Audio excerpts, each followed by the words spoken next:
जगत के मेरे सभी सच्चे प्रिय बांधवों को सप्रेम नमस्कार। आज मैं खोज सिर्फ ब्रह्मांड की, लेकिन उसके निर्माता की नहीं, इस विषय पर अपने विचार प्रस्तुत करने जा रहा हूँ।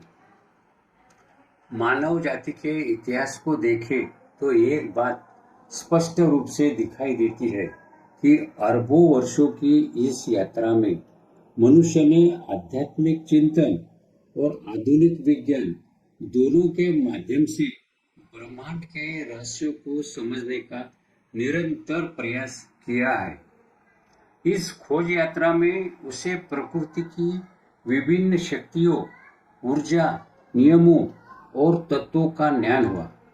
लेकिन यह सब किसने बनाया, यह मूलभूत प्रश्न आज भी अनुत्तरित है। फिर उसी का खोज क्यों नहीं किया जाता?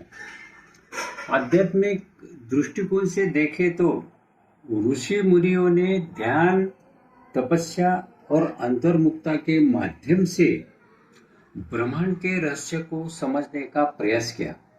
उन्होंने एक अद्वितीय सर्वव्यापी शक्ति के अस्तित्व की ओर संकेत किया, जो हर जगह है लेकिन दिखाई नहीं देती, जो सब कुछ रचती है लेकिन स्वयं निराकार है।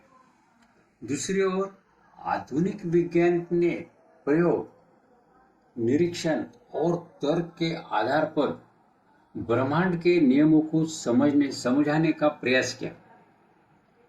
अणु, परमाणु, ऊर्जा, गुरुत्वाकर्षण, क्वांटम सिद्धांत जैसी अवधारणाओं ने यह बताया कि ब्रह्मांड कैसे कार्य करता है, लेकिन यह क्यों चलता है, कौन चलाता है या कैसे चल रहा है, इन प्रश्नों का उत्तर आज भी स्पष्ट नहीं है।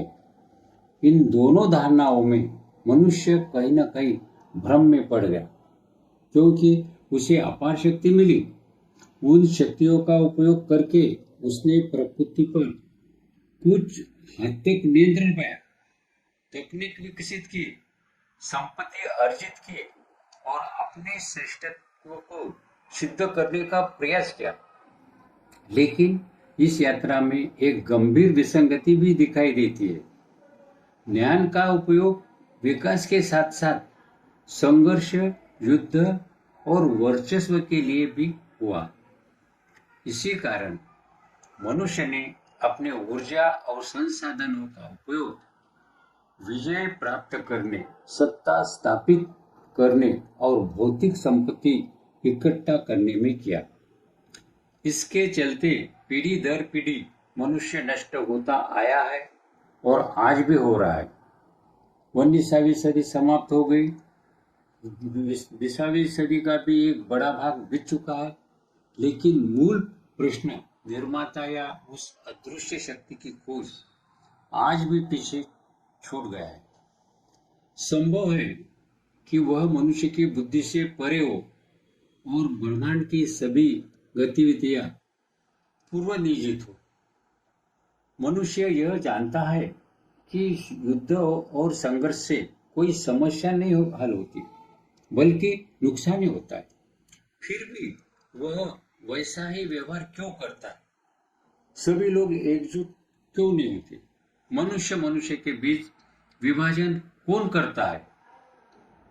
यदि इस पर गहरा विचार करें तो ऐसा लगता है कि कोई अदृश्य शक्ति उन्हें ऐसा करने के लिए बाध्य कर रही है।